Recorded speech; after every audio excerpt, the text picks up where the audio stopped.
En la clase de hoy vamos a hablar sobre el aprendizaje y la memoria. Podemos decir que muchas de nuestras conductas son aprendidas. De hecho, somos lo que somos como individuos en gran parte por lo que hemos ido aprendiendo y recordando a lo largo de nuestra vida. Por lo que existen tantas memorias como experiencias posibles. Los mecanismos por los cuales el medio alteran nuestra conducta son los mecanismos de aprendizaje y memoria. ¿Pero qué es el aprendizaje y la memoria? Bueno, el aprendizaje lo podemos definir como el proceso por el cual adquirimos información sobre el medio que nos rodea, mientras que la memoria es el conjunto de procesos por los cuales esa información es codificada, almacenada y posteriormente recuperada. Estos dos procesos además están íntimamente relacionados. Existen cuatro grandes abordajes experimentales o estrategias a la hora de estudiar cuáles son los mecanismos que están por detrás o subyacen a los procesos de aprendizaje y memoria. Una primera estrategia sería la estrategia comportamental, en el cual se observa el comportamiento y los procesos comportamentales que están implicados en los procesos de aprendizaje y memoria. Una segunda estrategia es la estrategia sistémica, en el cual se analizan los sistemas cerebrales o las redes neuronales que participan en los procesos de aprendizaje y memoria. Luego tenemos un abordaje celular, en el cual se han determinado cambios a nivel celular o de la eficacia sináptica, por ejemplo. Y por último, tenemos un abordaje más molecular, en el cual se estudian cambios a nivel molecular, como por ejemplo en la síntesis proteica o en la expresión génica. Y a lo largo de esta clase vamos a ver entonces cómo toda la información que hay respecto a los procesos de aprendizaje y memoria surgen de estos diferentes abordajes experimentales. Bien, y en la memoria la podemos categorizar en función en el tiempo en el que se puede mantener la información. Entonces, en estos términos tenemos un primer almacén de información, que es lo que se denomina memoria sensorial. La memoria sensorial está determinada por toda la información que proviene de las diferentes modalidades sensoriales y es una memoria que dura un tiempo muy breve, dura en el orden de milisegundos. Entonces, esta información sensorial, esta memoria sensorial, dependiendo de la atención y del estado motivacional de un individuo, ¿sí? De qué tan motivado esté o le esté prestando atención a esa información, esa memoria sensorial se puede convertir en una memoria a corto plazo o también denominada memoria de trabajo.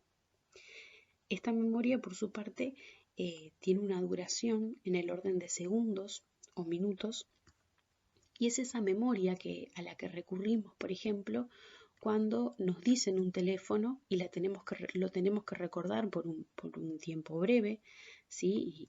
Y le estamos prestando atención a esa secuencia de números, tratando de memorizar, pero por un tiempo relativamente corto, ¿sí?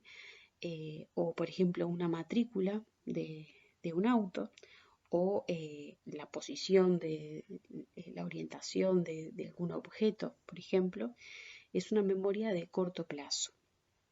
Ahora, si esa información y esa memoria de corto plazo, mediante la repetición, por ejemplo, el tener que retener un número de teléfono, ¿sí? Y vamos repitiendo esa información, mediante la repetición, esa memoria a corto plazo o memoria de trabajo se va a convertir en una memoria a largo plazo. Que esta memoria es una memoria que tiene una duración en el orden de horas, ¿sí? Podemos retener por un par de horas un número de teléfono, memorizar ese número de teléfono o incluso años. Y el proceso por el cual una memoria de corto plazo y una memoria que está lábil, ¿sí? se convierte en una memoria a largo plazo, una memoria más permanente, ese proceso se denomina consolidación, ¿sí? Una memoria a corto plazo lábil se convierte en una memoria a largo plazo permanente. A su vez, para que esa memoria a largo plazo sea eficiente, ¿sí? Permanezca como una memoria, el siguiente proceso es la capacidad de poder recuperar, ¿sí? De recurrir a esa información, a esa memoria que se convirtió, se consolidó, ¿sí? Se convirtió en una memoria a largo plazo. Es necesario el proceso de recuperación, ¿sí? O en su contraparte el olvido, y esa memoria se extingue, o sea, deja de ser una memoria. Entonces, hay 4 grandes procesos que están implicados en el procesamiento de la información. El primero es la codificación, en el cual esa información nueva, ¿sí? Cuando la información nueva es procesada por primera vez, esa información de ese almacén, ¿sí? De esa memoria sensorial que decíamos que es enorme, ¿sí? Que es mucha la información sensorial que le está llegando a ese individuo, ¿sí? Y es muy relevante para este proceso de codificación la atención y el estado motivacional del individuo, si le está prestando atención a esa información sensorial y si está motivado a procesar esa información. Esta codificación está es muy dependiente de la atención y la motivación, como decíamos. El siguiente proceso es el de la consolidación. Implica que se transforme esa memoria de corto plazo, ¿sí? De corta duración, una memoria lábil, ¿sí? Se transforme en una forma más estable, más perdurable, o sea, que se transforme en una memoria de larga duración. Y este proceso, como vamos a ver más adelante, implica la síntesis proteica y la expresión génica. El siguiente proceso es el de almacenamiento, que hay sitios y mecanismos mediante los cuales la memoria va a ser retenida por periodos prolongados. Y por último, el proceso de recuperación, que es la capacidad de recordar y utilizar esa información almacenada. Pero si no se recupera esa información, ¿sí? Se da el olvido. ¿Y qué es el olvido? Bueno, el olvido podemos decir que más que una pérdida de información, ¿sí? Más que el perder esa memoria, consiste en la incapacidad o la dificultad de acceder a esa información. Entonces, en esos términos, olvidar es esencial para el correcto funcionamiento de la memoria, ya que la capacidad de olvidar datos que son intrascendentes sobre, por ejemplo, personas, lugares, ¿sí? Objetos, ayuda a que nos protege de que no nos abrumen recuerdos que no tienen importancia. Entonces, dijimos que podemos categorizar a las memorias en función del tiempo, en memorias a corto plazo y memorias a largo plazo. Y a su vez también existen categorías para la memoria a largo plazo, ¿sí? Que estas memorias difieren en los mecanismos de almacenamiento y de recuperación de la información, como vamos a ver más adelante. Y las dos grandes categorías de la memoria a largo plazo son la memoria declarativa o la memoria explícita y la memoria no declarativa o memoria implícita. Entonces, la memoria declarativa o explícita es la memoria del conocimiento, ¿sí? Es todo aquella información que se almacena y que está disponible a la conciencia y que la podemos expresar a través del lenguaje. Por ejemplo, ¿sí?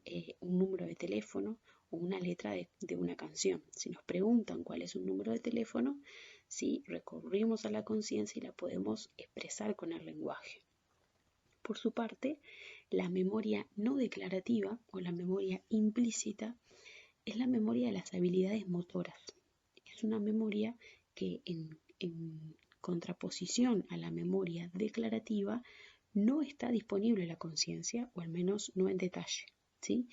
Y representa las habilidades que adquirimos de forma no consciente, ¿sí? Como por ejemplo marcar las teclas de un teléfono, ¿sí? O cómo cantar una canción. No somos conscientes, no necesitamos recurrir a la conciencia para recordar cómo hacemos para cantar o cómo colocar los dedos para tocar las teclas de un teléfono, ¿sí? Son memorias de las habilidades motoras, se dice que son de las capacidades motoras.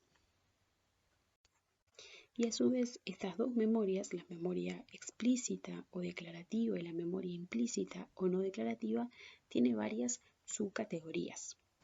La memoria explícita, que dijimos que es la memoria del conocimiento consciente, ¿sí?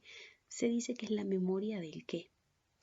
Y esta memoria a su vez se subdivide en la memoria de los hechos, que es la memoria semántica, y la memoria episódica, que es la memoria de los sucesos.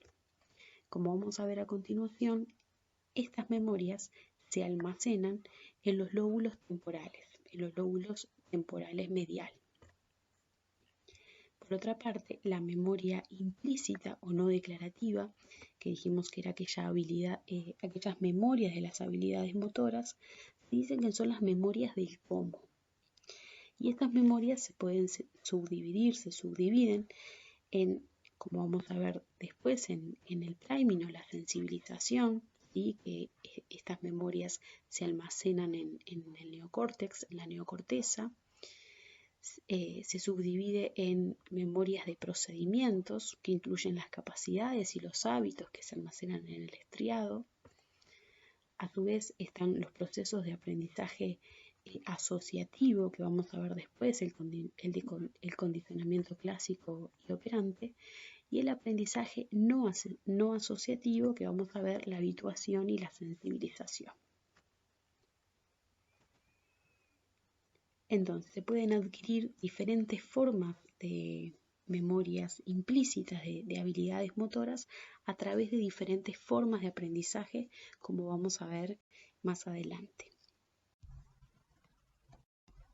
Entonces, podemos decir que la memoria explícita o la memoria declarativa tiene varias modalidades. Una modalidad a corto plazo, que va a durar un periodo de tiempo breve, va a durar entre segundos o algunas horas. Una modalidad a largo plazo, esa memoria perdurable que persiste por los años o que puede persistir toda la vida y que es resistente a las modificaciones y que no va a desaparecer. Y a su vez también tenemos la memoria activa o la memoria funcional, en el cual la información a corto plazo es recuperable por lapsos breves de tiempo y es utilizada en la planificación de actos.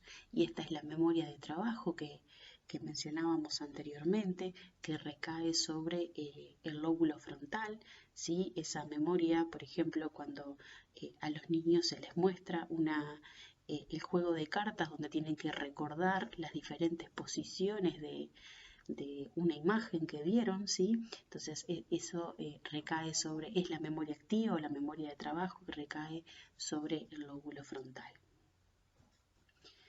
Bien, entonces la pregunta es, ¿dónde se almacenan estas diferentes memorias, ¿sí? Estas diferentes modalidades de memorias?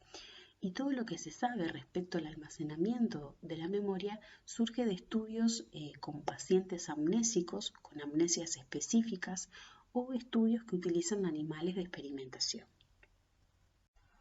Bien, y la información de que existen sistemas específicos en el cerebro relacionado con la memoria, el primer investigador que proporcionó información al respecto fue este neurocirujano Penfield, quien vio que la estimulación eléctrica, ¿sí? De los lóbulos temporales en los pacientes producía lo que él denominó una respuesta de experiencia. ¿Sí? Cuando se le estimulaba eléctricamente los lóbulos temporales a estos pacientes, la persona tenía un recuerdo que era coherente con una experiencia previa que había tenido. Entonces, esto fue los primeros datos sobre que los lóbulos temporales estaban relacionados con el almacenamiento específico de la memoria. Luego, estos dos investigadores proporcionaron más información, más evidencia que provino de un paciente que es muy famoso, el paciente HM. Este paciente sufría crisis epilépticas de los lóbulos temporales. HM era un varón adulto de 27 años que durante 10 años consecutivos sufrió convulsiones bilaterales de los lóbulos temporales, y estas convulsiones le impedían trabajar y llevar una vida normal. Entonces a este paciente, el paciente HM, lo que se le hizo fue una intervención quirúrgica en la cual se le extrajo bilateralmente parte de los lóbulos temporales, como se ve acá en la imagen. A la izquierda se muestra esto que se señala más en rojo, acá y acá muestra la cirugía, la extirpación que sufrió este paciente, y noten la diferencia con un cerebro normal, ¿sí? Esta extirpación en este paciente incluyó a los lóbulos temporales, pero también a la formación del hipocampo, el núcleo amigdalino y partes del área de asociación multimodal de la corteza temporal. Entonces, ¿qué le pasó a este paciente luego de la intervención? Bueno, se logró controlar en este paciente el control de las crisis convulsivas, ¿sí? La extirpación de la región donde se originaban las convulsiones. Logró eliminar las convulsiones, pero a este paciente le quedaron secuelas, sobre todo en déficit de memoria o amnesias que eran bastante específicas. Este paciente era incapaz de incorporar nueva información, pero no era incapaz de incorporar toda la información. Específicamente era incapaz de retener determinada información.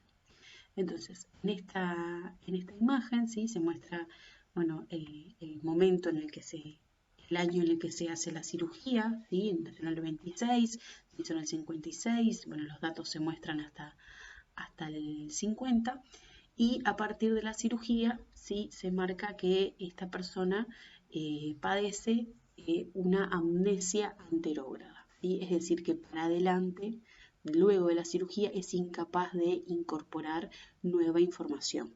Pero, como pueden ver acá, que está señalado, conserva la información previa a la cirugía. Entonces, HM podía generar memorias a corto plazo en periodos de tiempo muy breves, segundos o minutos, y tenía la memoria a largo plazo conservada de lo que había pasado antes de la cirugía, como decíamos, conservaba las memorias, la información que había incorporado previo a la cirugía, pero era incapaz de generar nueva información a la. Los pacientes entonces con lesiones de estos lóbulos temporales son pacientes que son capaces de aprender tareas motoras, ciertas tareas motoras, y conservan todo lo que aprendieron, toda la información que habían incorporado, como cualquier otra persona, como las personas normales. Y particularmente HM, se dice que podía aprender nuevas capacidades motoras a un ritmo normal.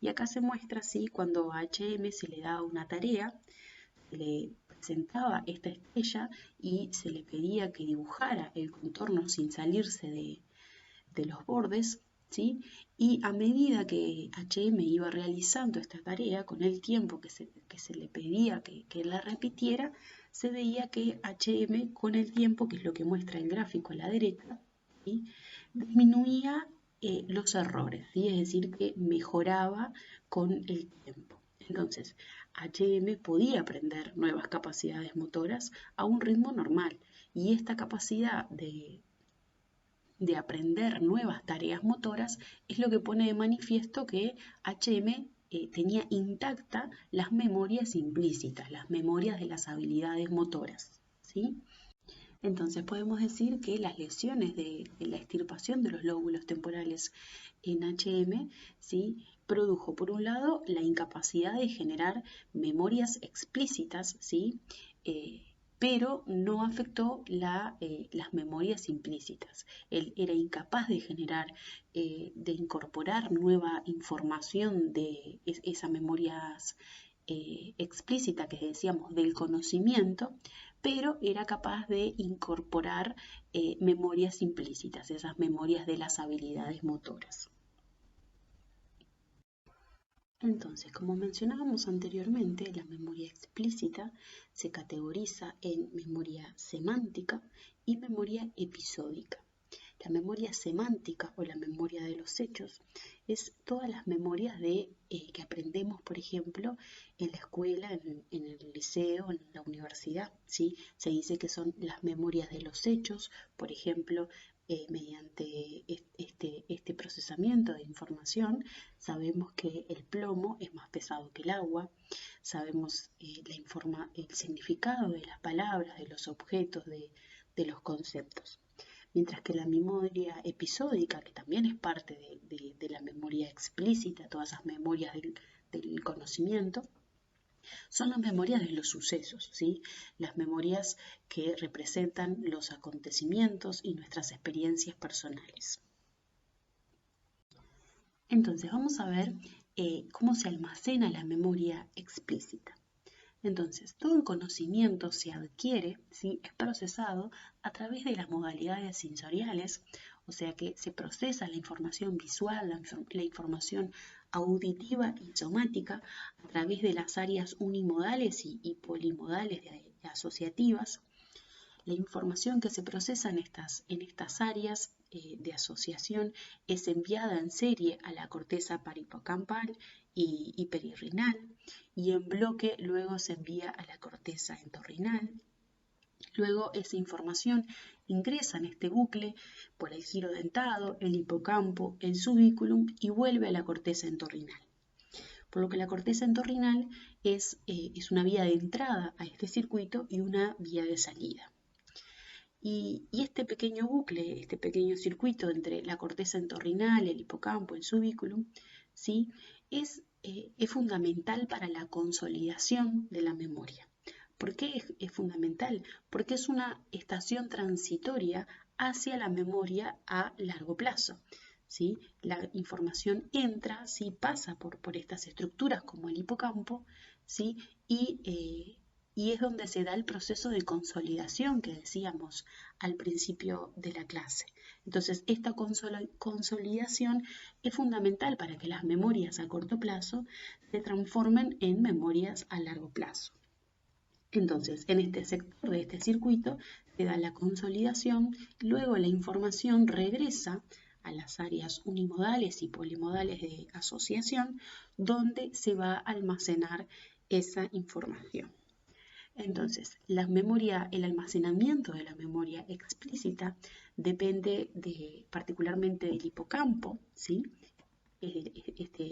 Estas estructuras que son fundamentales para la consolidación de la memoria, para que pase hacia un estadio de largo plazo, y los lóbulos temporales mediales como la corteza perirrenal y parahipocámpica.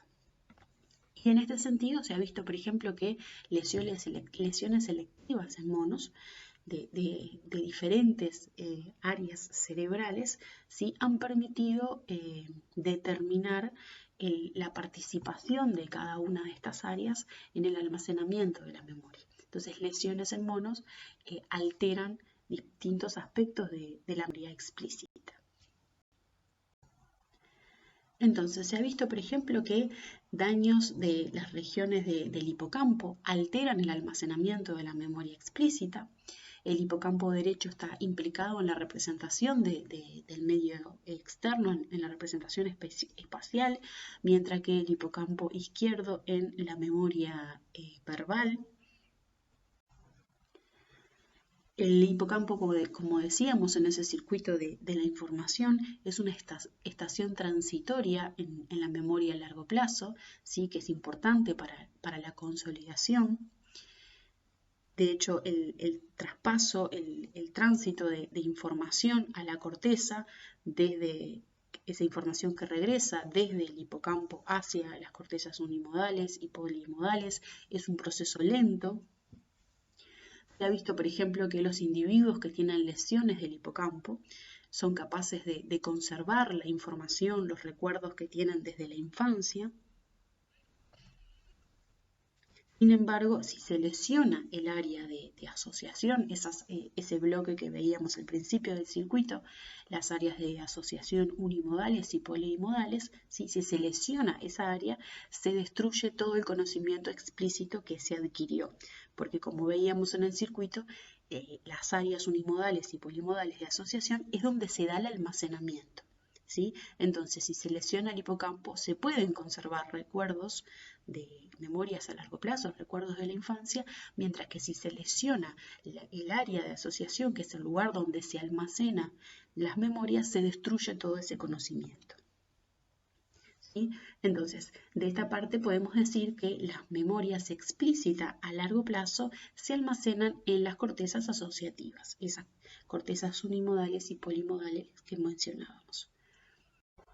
Entonces, el conocimiento semántico, ese conocimiento de los hechos, ¿sí? Que es parte de las memorias explícitas, las memorias del conocimiento, y que decíamos que es la información que aprendemos en la escuela, en el liceo, ¿sí? No se va a almacenar en un sitio único, no va a haber un almacén único para este conocimiento semántico, sino que se va a almacenar de forma distribuida en la neocorteza. Y cada vez que el conocimiento sobre algo sea invocado, sea recordado, el recuerdo se va a construir a partir de los diferentes fragmentos de información. Y esa información que tenemos, que recordamos sobre estas memorias, ¿sí? Depende de asociaciones que hacemos a lo largo del tiempo. Entonces, en esta imagen tenemos un elefante. ¿Sí? Entonces, la palabra elefante se va a asociar a diferentes fragmentos de información. Y esa información depende de nuestra experiencia y la vamos a asociar con otras formas de conocimiento. Por ejemplo, si ustedes piensan en la palabra elefante, van a pensar en el tamaño, ¿sí? en el color, en lo que saben de dónde habita, en la historia que tiene, que sabemos sobre el elefante, si está en África, si está en la India, si, por ejemplo, históricamente los han matado para quitarle los colmillos, ¿sí? Entonces, toda esa información, todo eso que sabemos del elefante, cuando se nos dice la palabra elefante, vamos a ir construyendo el conocimiento a partir de ir uniendo los diferentes fragmentos de información que tenemos de toda la información relativa al elefante. Y se ha visto, por ejemplo, que daños en áreas específicas de la corteza puede provocar la pérdida de información específica, ¿sí? Y por lo tanto de fragmentar el conocimiento.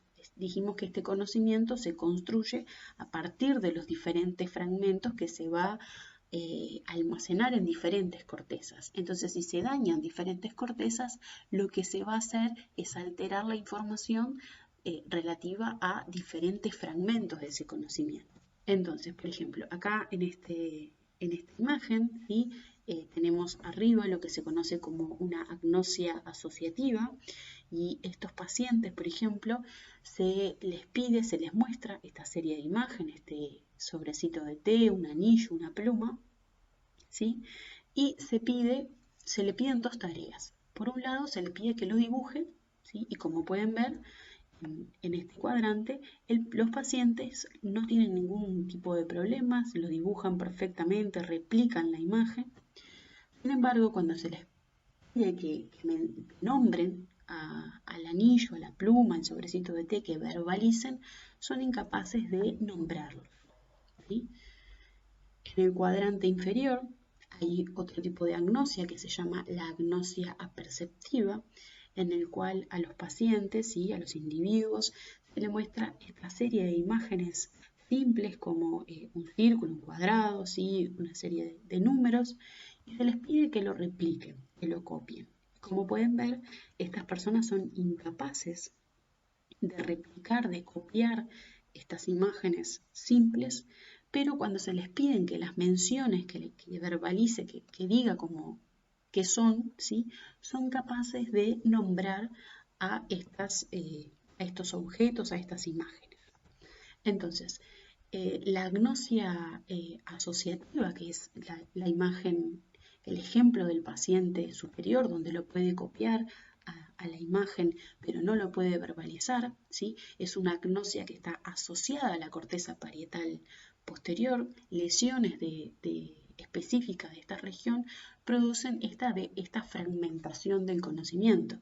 La persona es capaz de replicar o de dibujar si yo le pido una pluma, un anillo, pero si le muestro la imagen no puede nombrarla.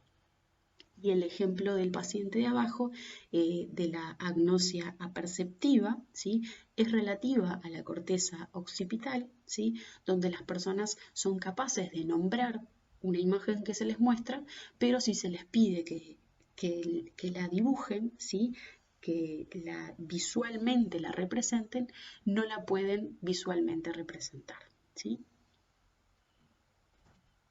Entonces, podemos decir, además, a partir de estos dos, de la información que proviene de estos pacientes, que el conocimiento verbal, ¿sí? Lo que refiere a nombrar un objeto, una cosa, el conocimiento verbal y el conocimiento visual implican diferentes circuitos. Bien, entonces mencionábamos cómo se almacenaba la memoria explícita, el conocimiento semántico, ¿sí? Bueno, ahora vamos a ver la memoria explícita, el conocimiento o la memoria episódica, ¿sí? Esta memoria episódica, que decíamos que era la memoria de los eventos y de las experiencias personales, ¿sí? Es almacenada en las áreas de asociación de la corteza prefrontal. Entonces, en estas imágenes tenemos tomografías, ¿sí? de pacientes en la parte, en el cuadrante superior, ¿sí? Se ve cómo la corteza prefrontal muestra una mayor actividad, y en esta mayor actividad es en circunstancias cuando al paciente se le está pidiendo que memorice una serie de palabras. Y en la imagen inferior, ¿sí? Se muestra la actividad de la corteza prefrontal, pero de la corteza prefrontal derecha, ¿sí? Y esto es cuando, después que al paciente se le pidió, o al individuo se le pidió que memorizara las palabras, cuando se le pide que recuerde esas palabras. Entonces, la corteza prefrontal está asociada a los procesos de codificación, de conocimiento episódico y de recuperación. Y vemos el rol, la participación de la corteza prefrontal izquierda y de la corteza prefrontal derecha cuando la persona tiene que codificar, o sea, memorizar, cuando está memorizando las palabras, o sea, mediante el proceso de codificación, y cuando las tiene que recuperar a esa memoria, ¿sí? Cuando tiene que recordar esas palabras. En resumen, hasta acá podemos decir que no existe un almacén único de las memorias, ¿sí? El conocimiento tiene múltiples representaciones en el cerebro y que se va a acceder de forma independiente a ese conocimiento, a la información respecto a cómo se llama, a verbalizar esa información o la información referida a lo visual. Y que tanto el conocimiento semántico, ¿sí? el conocimiento de los hechos, como el conocimiento episódico, son el resultado de los 4 tipos de procesamientos de la información que son relacionados, que son la codificación, la consolidación, el almacenamiento y la recuperación que veíamos anteriormente. Bien, y a continuación vamos a ver las memorias implícitas, las memorias de las habilidades motoras. Estas memorias no van a depender de los procesos conscientes, como dijimos, eran memorias que no recurrimos a la conciencia para evocarlas. Estas memorias se construyen lentamente a través de la repetición de ensayos y se expresan en la ejecución, no en las palabras. No es una memoria que en general las podamos verbalizar, ¿sí? Y representan el aprendizaje de ciertos tipos de procedimientos y de reglas y de tareas motoras. Hay diferentes formas de memoria implícita que se adquieren a través de diferentes formas de aprendizaje y que van a afectar a regiones distintas cerebrales. Entonces, estas formas de aprendizaje que nos permiten generar las memorias implícitas los podemos subdividir en aprendizaje no asociativo y en aprendizaje asociativo.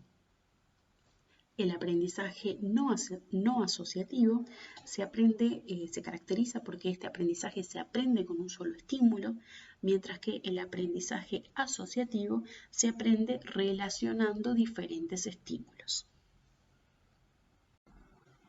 Entonces, en una primera instancia vamos a ver un poquito, vamos a discutir sobre el aprendizaje no asociativo. El aprendizaje no asociativo, es decir, que no asocia estímulos, implica a la habituación y a la sensibilización. Estos son dos procesos, la habituación y la sensibilización.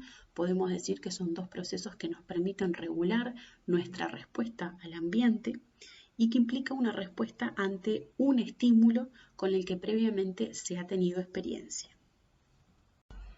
Entonces, ¿qué es la habituación? La habituación es una disminución de la respuesta a un estímulo inocuo, es decir, un estímulo neutro, que no es ni positivo ni negativo. ¿Sí? Es una disminución de la respuesta a un estímulo inocuo cuando éste se presenta repetidas veces. La habituación es específica para el estímulo que se repite, el estímulo inocuo que se va a repetir. Y si el estímulo no es ni beneficioso ni perjudicial, es decir, no es ni positivo ni negativo, el animal aprende a ignorarlo, ¿sí? Por ejemplo, es lo que ocurre en el reflejo de sobresalto, ¿sí? Si el vecino empieza a picar la pared, yo en un momento ese estímulo me va a sorprender, ¿sí? Pero pasado el tiempo me va a dejar de sorprender porque me voy a habituar, ¿sí? a ese estímulo. Si estamos hablando de un estímulo inocuo, está golpeando la pared, no es ni positivo ni negativo, me voy a sobresaltar, pero luego de que siga golpeando la pared, ¿sí? De que ese estímulo se repita varias veces, voy a dejar de responder a ese estímulo, ¿sí?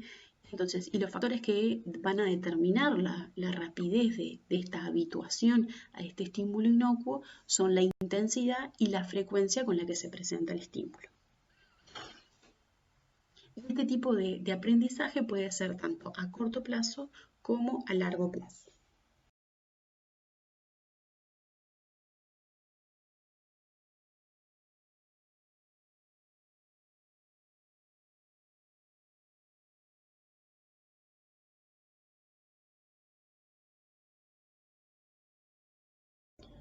Bien, entonces vamos a ver los mecanismos celulares y moleculares que subyacen, que están por detrás a la habituación, ¿sí?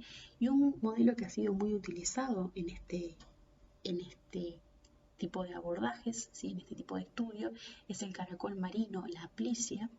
Este modelo ha sido muy utilizado, además de porque es un invertebrado, por el número reducido de neuronas, que tiene un sistema nervioso simple, y este sistema es muy accesible, ¿sí? Es muy fácil de identificar las neuronas en este individuo. Y la habituación se ha estudiado en lo que representa el reflejo de retracción en el caracol, ¿sí? Que este reflejo de retracción se determina porque si se estimula una estructura como el sifón en este caracol, estos animales tienen un sifón, que es esta estructura carnosa que se ve acá. Si se estimula de forma táctil esta estructura, el animal responde con la retracción de la branquia, ¿sí? Que es esta otra estructura que se señala acá. Entonces, en la parte inferior de la imagen se muestra el circuito de este reflejo, ¿sí? Donde estimulando táctilmente al sifón, ¿sí? Se estimula una neurona sensitiva, que esta neurona sensitiva va a contactar, va a hacer sinapsis con interneuronas excitadoras, que son las que se representan en rojo, e interneuronas inhibidoras, que se representan en negro. Y a su vez, esta misma neurona sensorial va a estimular a las motoneuronas, a neuronas motoras, que son las que van a desencadenar la retracción de la branquia, ¿sí? Entonces, la estimulación táctil, la estimulación del sifón, ¿sí? Genera la retracción de la branquia. Entonces, cuando este estímulo es un estímulo inocuo, como dijimos en la habituación, ¿sí? Un estímulo inocuo se repite reiteradas veces, ¿sí? Lo que induce es que la repetición de este estímulo lleva a una depresión sináptica, hay una reducción de la eficacia sináptica, ¿sí? Entonces, el animal es capaz de habituarse a un estímulo inocuo, un estímulo que no es positivo ni negativo, ¿sí? Y ya deja de responder con la retracción de la branquia gracias a que hay una depresión sináptica. Esta neurona sensitiva que se activaba inicialmente en respuesta a la estimulación táctil, ¿sí? Ahora disminuye la eficacia sináptica, disminuye la liberación de los neurotransmisores para estimular a esta neurona motora, ¿sí? Estas neuronas sensitivas utilizan como neurotransmisor el glutamato, ¿sí? El neurotransmisor excitador por excelencia, ¿sí? Y esta neurona sensitiva entonces disminuye la liberación de glutamato y de esa manera hay una depresión sináptica. Y este es un proceso que es homosináptico, ¿sí? Porque el debilitamiento sináptico ocurre en la misma sinapsis que se está activando. Es decir, que hay un debilitamiento de esta sinapsis sensitiva hacia la neurona motora, y el cambio en esta sinapsis es en la misma sinapsis que se está activando. Bien, y el otro tipo de aprendizaje no asociativo que vamos a ver es la sensibilización. La sensibilización es una respuesta potenciada a una amplia variedad de estímulos después de la presentación de un estímulo intenso o nocivo. Y esto es, por ejemplo, si yo me lastimo una mano, ¿sí? O sea, un estímulo intenso o nocivo. Luego de que yo me lastimo una mano, ¿sí? Se va a potenciar la respuesta a otros estímulos que no eran nocivos, ¿sí? Ahora yo me rozo la mano contra cualquier otra cosa que sin tener ese estímulo intenso no serían nocivos, ¿sí? Ahora yo voy a tener una respuesta potenciada, por ejemplo, al rozamiento de la mano, ¿sí? Luego de que se presentó un estímulo intenso o nocivo. Esa es la sensibilización. En la sensibilización entonces se aprende a responder más enérgicamente no solo a ese estímulo intenso, sino a otros estímulos que incluso son inocuos, es decir, que no son nocivos, que son neutros. Este tipo de aprendizaje no es específico al estímulo que lo provoca, ¿sí? Sino que consiste en una respuesta generalizada a diferentes estímulos. Y se caracteriza porque un estímulo aplicado en una vía va a producir una variación en la intensidad del reflejo en otra vía, como vamos a ver. Entonces, este tipo de aprendizaje también se ha estudiado la sensibilización, también se ha estudiado en el caracol marino, es decir, la plicia ha sido un modelo para estudiar este tipo de aprendizaje, ¿sí? Entonces, para este tipo de aprendizajes dijimos que tenemos un estímulo intenso en una vía y un estímulo que es inocuo en la otra, ¿sí? Entonces, si se presenta un estímulo que es intenso en una vía, por ejemplo, como se señala acá en la imagen, ¿sí? Un estímulo intenso en la cola, como puede ser una corriente, va a estimular las neuronas sensitivas, ¿sí? Va a excitar a una interneurona facilitadora, que es esa que se representa acá, ¿sí? La neurona sensitiva, ¿sí? Va a estimular a una neurona facilitadora, que esta neurona facilitadora va a estimular a la neurona motora y va a desencadenar el reflejo de retracción. Ahora, en el proceso de sensibilización dijimos que es la respuesta potenciada, ¿sí?, a un estímulo después de que ese estímulo es presentado de un estímulo potente. Entonces, luego que se presenta este estímulo potente, ¿sí?, cuando se da un estímulo que es inocuo, como puede ser un estímulo táctil, en esta otra vía, ¿sí?, esta neurona sensitiva, ¿sí?, va a estimular a la neurona motora y se va a dar el reflejo de retracción. Pero si este estímulo ahora se practica luego de un estímulo intenso, ¿sí?, va a haber una facilitación acá, una potenciación, porque esta interneurona facilitadora, ¿sí?, que estimuló a la neurona motora mediante una sinapsis axoaxónica, ¿sí?, el axón de esta interneurona facilitadora va a contactar con la terminal axónica de esta neurona sensitiva, ¿sí?, una sinapsis axoaxónica va a hacer que ahora esta otra vía, ¿sí?, estimulada por un estímulo inocuo, sea potenciada, ¿sí?, haya una mayor liberación de neurotransmisores desde esta neurona sensitiva hacia la neurona motora, estimulada por esta otra interneurona facilitadora que viene de esta otra vía. Entonces, la sensibilización a corto plazo, el reflejo de retracción braquial, ¿sí?, de la aplicia, va a implicar una facilitación presináptica, ¿sí?, presináptica porque es una sinapsis axoaxónica sobre la terminal presináptica de esta neurona sensitiva, ¿sí? Esta neurona sensitiva sobre su terminal presináptica, ¿sí?, va a ser estimulada por esta otra neurona facilitadora que viene de esta vía. Entonces, es una facilitación presináptica que lo que hace es aumentar la eficacia sináptica, ¿sí?, aumentar la sinapsis sobre esta neurona motora, ¿sí?, que esa eficacia sináptica se ve aumentada por un aumento de el neurotransmisor liberado, ¿sí?, por un aumento de la cantidad de neurotransmisor liberado hacia la neurona motora. Entonces, este proceso, en contraste a la habituación, que era un proceso homosináptico, porque el cambio ocurría en la misma vía que se estimulaba, en este caso la sensibilización es un proceso heterosináptico, porque un estímulo aplicado en una vía promueve la variación en la intensidad del reflejo en otra vía, ¿sí? O sea, el estímulo provocado en la cola, acá un estímulo intenso en esta vía, provoca una variación en la otra vía, en la donde se da un estímulo táctil, un estímulo inocuo, ¿sí?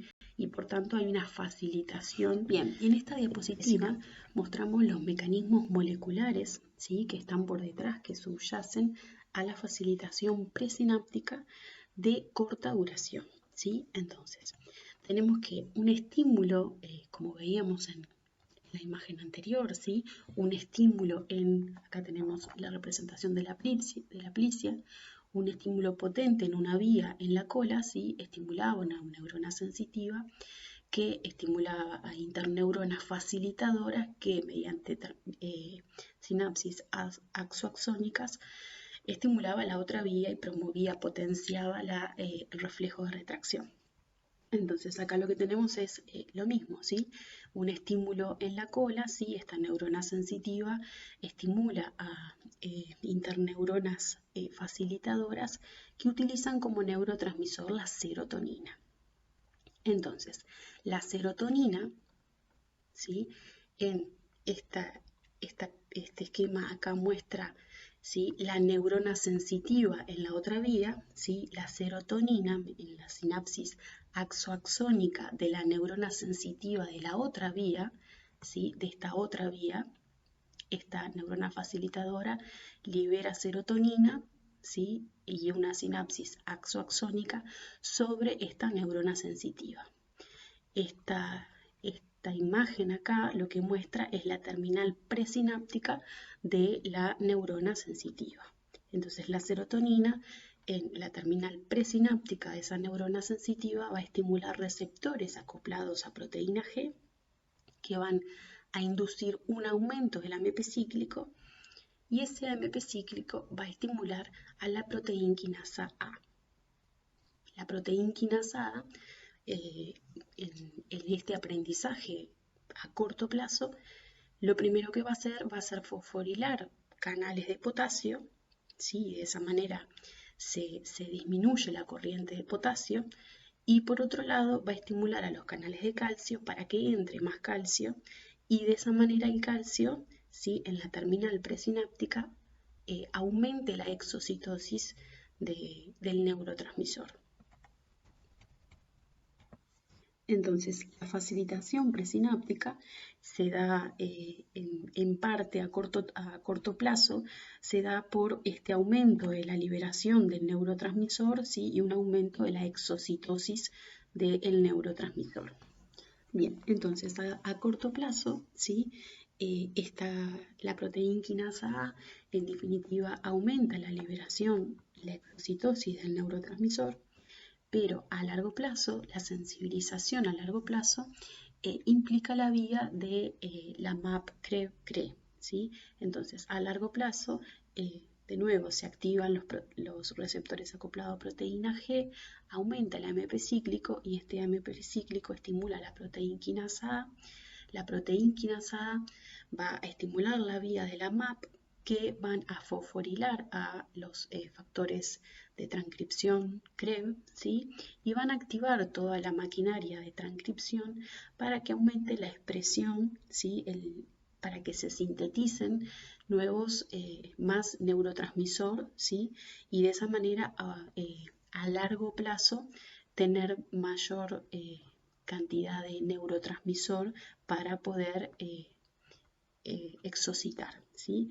Entonces, la actividad persistente de la proteína quinasa A va a inducir alteraciones estructurales, ¿sí? En forma de crecimiento de nuevas conexiones sinápticas, ¿sí? Entonces, va a generar una eficacia sináptica mediante cambios a largo plazo en la conectividad. Bien, y a su vez la habituación y la sensibilización a largo plazo también generan cambios estructurales como decíamos, en las terminales presinápticas de estas neuronas sensitivas. Y acá se ve un experimento donde se ve el número de botones sinápticos, de contactos sinápticos en condiciones control y luego el proceso de habituación o de sensibilización. Y como pueden ver, el número de contactos sinápticos disminuye en la habituación, ¿sí? ¿Se acuerdan que hablábamos que la habituación estaba determinada por una depresión sináptica? Y aumentan en la sensibilización, ¿sí? Y abajo tienen una imagen representativa de la neurona sensitiva, ¿sí? Haciendo sinapsis con la neurona motora y después a largo plazo en la habituación, como pueden ver, disminuye el número de contactos y en la sensibilización aumenta el número de contactos sinápticos. Entonces, estos son cambios estructurales a largo plazo que ocurren en estos procesos de aprendizaje, de habituación y sensibilización.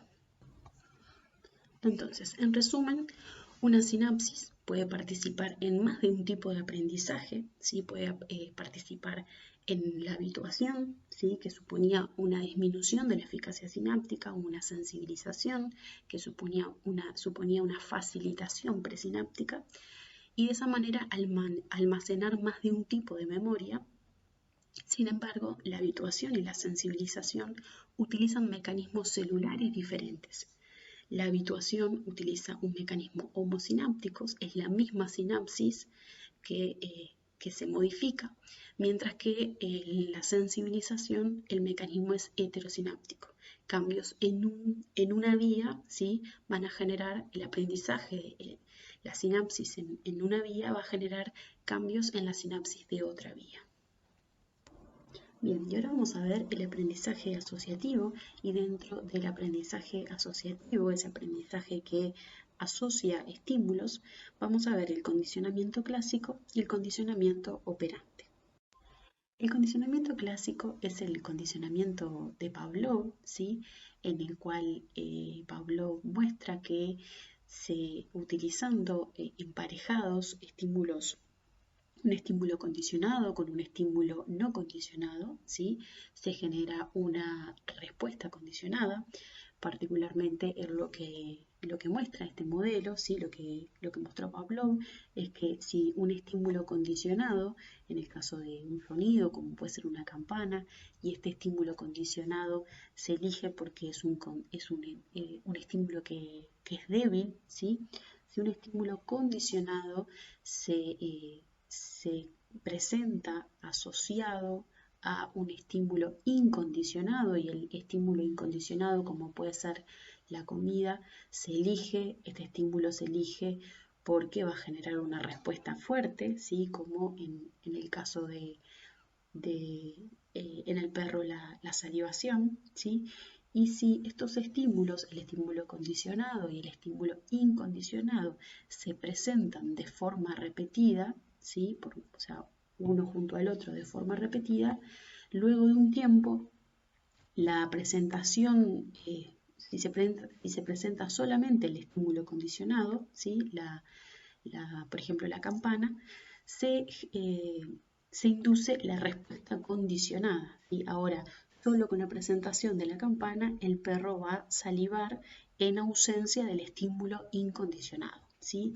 Y este tipo de aprendizaje nos permite predecir acontecimientos del medio, ¿sí? A aprender a anticiparnos de que un estímulo, ¿sí? Va a ser... pero va a estar antes, ¿sí? Va a preceder a otro estímulo. En este caso, el animal aprende que luego de la campana va a venir la comida, ¿sí? Entonces, aún en ausencia de la comida, el animal da la respuesta condicionada, que en este caso es la salivación. Y este tipo de aprendizaje asociativo, ¿sí? El condicionamiento clásico también ha sido estudiado, los mecanismos de este tipo de aprendizaje, en el modelo de la Plicia, ¿sí? Una vez más, donde lo que se hace es en una vía generar un estímulo condicionado. Dijimos que el estímulo condicionado, como en el caso de la salivación en el perro, es un estímulo que es débil, ¿sí? Como puede ser un sonido. En este caso se elige, por ejemplo, un estímulo táctil, y bueno, los mismos comparte los mecanismos de este tipo de aprendizaje del condicionamiento clásico, comparte características del mecanismo de sensibilización. Entonces, en este caso, si se da un estímulo condicionado en la cola, como por ejemplo un estímulo táctil, y este estímulo se empieza a dar emparejado, ¿sí? O sea que está antes de otro estímulo, un estímulo fuerte, como ya no es la comida, pero en este caso es una corriente en la cola, ¿sí? Lo que se ve es que, al igual que la sensibilización, hay una facilitación sináptica, ¿sí? Entonces, el estímulo condicionado, como ven acá en la imagen, ¿sí? Estimula una neurona sensorial, ¿sí? Que va a estimular, va a excitar a una neurona motor y va a desencadenar el reflejo de retracción. Ahora, la estimulación en la otra vía, con el estímulo no condicionado, como es la corriente en la cola, va a estimular ahora interneuronas, a una neurona sensitiva, pero a interneuronas facilitadoras, ¿sí? Que van a potenciar esta respuesta, ¿sí? Entonces, ahora la descarga en la cola va a excitar a esa interneurona, que va a hacer sinapsis con la neurona sensitiva de la otra vía, ¿sí? De la otra estimulación, y va a haber una potenciación. Entonces, acá en el registro a la derecha se ve el potencial de la neurona motora, ¿sí? Antes del condicionamiento, ¿sí? Y de la neurona sensitiva. Y una vez que se da el emparejamiento de estos dos estímulos, o sea, el estímulo condicionado y el estímulo no condicionado, son son aplicados de forma conjunta, ¿sí? O emparejados en un tiempo determinado, pueden ver que el potencial en la neurona motora sí es de mayor amplitud, es decir, que hay una potenciación, una facilitación sináptica. Por eso decimos que el condicionamiento clásico tiene similitudes con el mecanismo de sensibilización porque hay una facilitación sináptica. Bien, y el condicionamiento operante, por su parte, ¿sí? En este tipo de aprendizaje, el animal aprende a asociar una conducta y un suceso reforzador, ¿sí? Es un aprendizaje que se da por ensayo y error. Y acá en la imagen se muestra el ejemplo clásico de un modelo de experimentación animal, una rata, donde el animal aprende que una conducta que implica tocar una palanca, ¿sí? va a estar, luego de esa conducta, va a recibir un estímulo reforzador, como puede ser la inyección de una droga, ¿sí? O puede ser una solución, por ejemplo, que le guste, una solución que tiene glucosa, ¿sí? Y este tipo de condicionamiento, el condicionamiento operante, se asocia tanto a estímulos reforzadores como a estímulos negativos, ¿sí? Entonces, en esta imagen, ¿sí? Ven otro modelo en una rata, donde el animal en un laberinto, en Y, el animal lo que se hace es colocar en uno de los brazos de ese laberinto un reforzador positivo, como puede ser algo apetitoso, una comida, y en el otro no se coloca nada. A lo largo de los ensayos, yo este test lo hago varios días o varias veces en el día. Luego de varios ensayos, el animal es colocado en este laberinto y automáticamente va a elegir el brazo donde anteriormente estaba colocada la comida. Entonces, acá el animal aprende a asociar una conducta con sus consecuencias, el condicionamiento operante, con un estímulo reforzador, con un estímulo positivo. Pero también se puede dar este tipo de condicionamiento con estímulos negativos. Y en el ejemplo de abajo, ¿sí? Lo que en el mismo laberinto, los animales lo que se les presenta es en un brazo de este laberinto no se presenta nada, y en el otro brazo, cuando el animal llega a ese extremo del brazo, va a recibir un shock eléctrico en las patas. Entonces, luego de varias veces de hacer este test, ¿sí? Mediante el ensayo, el animal cuando se ha colocado en este laberinto, automáticamente va a elegir el laberinto asociado a la ausencia del shock, es decir, al laberinto al brazo donde no va a recibir el reforzador negativo. O sea que este tipo de condicionamiento, donde el animal asocia una conducta con las consecuencias, puede ser tanto un estímulo positivo como un reforzador negativo, ¿sí? Bien, entonces hasta aquí vimos los mecanismos moleculares y celulares que están por detrás de la memoria implícita, ¿sí? Pero los mecanismos moleculares y celulares de la memoria explícita son más complejos y implican, se sabe al día de hoy, que la memoria explícita implican la potenciación a largo plazo, particularmente del hipocampo, y esta potenciación, el LTP, la potenciación a largo plazo, es parte de los procesos de plasticidad sináptica. Y acá en este registro se ve cómo las vías, primero en el hipocampo, ¿sí? la vía perforante, la vía musgosa y de las colaterales de Schaffer. Y lo que se ha visto es que la estimulación tetánica, la estimulación en trenes de una vía, y si se registra en la otra, sí que se muestra acá el registro, ¿sí?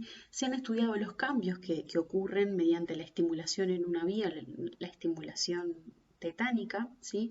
Y acá en el registro de abajo se muestran el registro de los potenciales postsinápticos excitadores luego de un tren de estimulación tetánica, luego de un único tren, que es el registro que se muestra en celeste, ¿sí? Vieron que acá se dice el LTP, un único tren. Entonces, estos potenciales postsinápticos, luego de una estimulación de baja frecuecia, hay un aumento de estos potenciales postsinápticos, pero ese aumento después disminuye con el transcurso del tiempo. Ahora, si hay una estimulación tetánica de mayor frecuencia, o sea, como se ejemplifica acá en la imagen de 4 trenes, vemos que, y ahora es el registro azul, que hay un aumento de estos potenciales postsinápticos, ¿sí? Hay una potenciación y este aumento perdura en el tiempo. Entonces, esto es lo que el fenómeno de la potenciación a largo plazo, el LTP. Y este LTP, al igual que la memoria que tiene fases, una fase más a corta duración y a larga duración, el LTP también tiene una fase precoz y una fase tardía, ¿sí? En lo que refiere a la fase precoz, es una fase que dura unas pocas horas, implica, los cambios del LTP en precoz implican cambios funcionales, cambios que implican la despolarización de la terminal, la apertura de los canales en la postsinapsis, ¿sí? Y las vías dependiente de calcio cadmodulina, la fosforilación de receptores, ¿sí? El LTP precoz entonces va a implicar cambios funcionales en el contacto sináptico, mientras que el LTP tardío a mayor duración va a implicar cambios anatómicos, ¿sí? Que ya van a requerir la expresión, ¿sí? Y la transcripción de nuevas proteínas y la expresión de receptores para de esa manera potenciar ese contacto sináptico.